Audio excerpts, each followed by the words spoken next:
हस्बुनल्लाह व निअमल वकील व निअमल मौला व निअमन नसीर। जिस तरीके से आयतुल्लाह खामनाई साहब की शहादत की खबर, झूठी खबर फैलाई गई थी, वो क्यों फैलाई गई थी? और इस वक्त तमाम रिसोर्सेज, तमाम न्यूज़ एजेंसीज अब ये कहने लगी कि आयतुल्लाह खामनाई साहब की शहादत नहीं हुई है। और देखा होगा आप, तमाम लोगों ने, बड़े बड़े न्यूज़ चैनल, बड़े बड़े रिसोर्सेज ने ये दावा कर दिया था कि आयतुल्लाह खामनाई साहब मारे गए। लेकिन ईरान ने क्लियर नहीं किया था। ईरान रात 2 बजे क्लियर करता है कि आयतुल्लाह खामनाई साहब पूरी तरीके से सेफ हैं, सलामत हैं और जंग की क़यादत कर रहे हैं और हक के अलमबरदार हैं। अब मैं आपको ये बताने आया हूं कि ये र्यूमर्स, ये अफवाह क्यों फैलाई गई, ये झूठी अफवाह क्यों फैलाई गई, ये साइकोलॉजी से आपको क्यों खेला गया। अब कुछ वक्त पहले चलते हैं। अगर आप इस्लाम को मानने वाले हैं तो आपको जंगे ओहद याद होगी, जहां पर रसूल अल्लाह सल्लल्लाहु अलैहि वसल्लम की मारे जाने की झूठी खबर फैलाई गई थी। और जैसे ही कहा गया था कि मोहम्मद मारे गए, मोहम्मद मारे गए, तो मोहम्मद सल्लल्लाहु अलैहि वसल्लम के जो साथी थे, वो कुछ साथी मोहम्मद सल्लल्लाहु अलैहि वसल्लम को छोड़ करके भाग गए थे। आप तारीख जाकर के पढ़ लीजिए। वो इसलिए फैलाई गई थी ताकि जो जंग का लीडर है वो कमजोर पड़ जाए, क्योंकि उसके साथी चले जाएंगे तो जाहिर सी बात है कमजोर पड़ जाएंगे।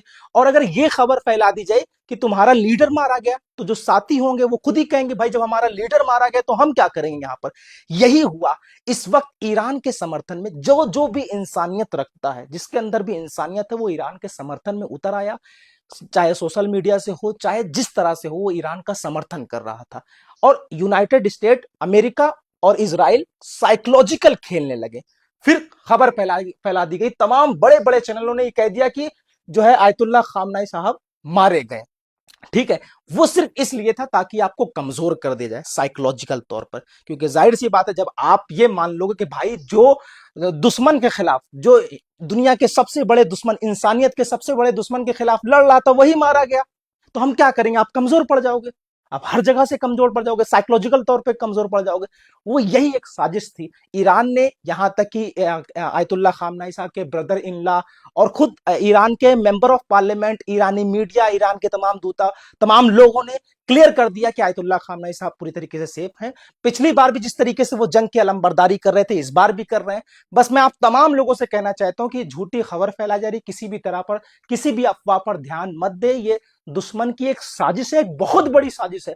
जब तक आप किसी चीज की तहकीक ना कर ले, मैं तो ये कहता हूं, ना ही जिंदा आयतुल्लाह खामनाई साहब की जिंदा की खबर, ना ही आयतुल्लाह खामनाई साहब की शहीद होने की खबर, किसी तरह की खबर से बचिए। बस 5 घंटे बच जाइए, 5 से 7 घंटे बच जाइए, दुश्मन अपने आप खुद शिकस्त खा जाएगा। मैं आप तमाम लोगों से कहना चाहता हूं कि इस वीडियो को आप ज्यादा से ज्यादा शेयर कीजिए और ईरान के हक में दुआ कीजिए, आयतुल्लाह खामनाई साहब के हक में दुआ कीजिए।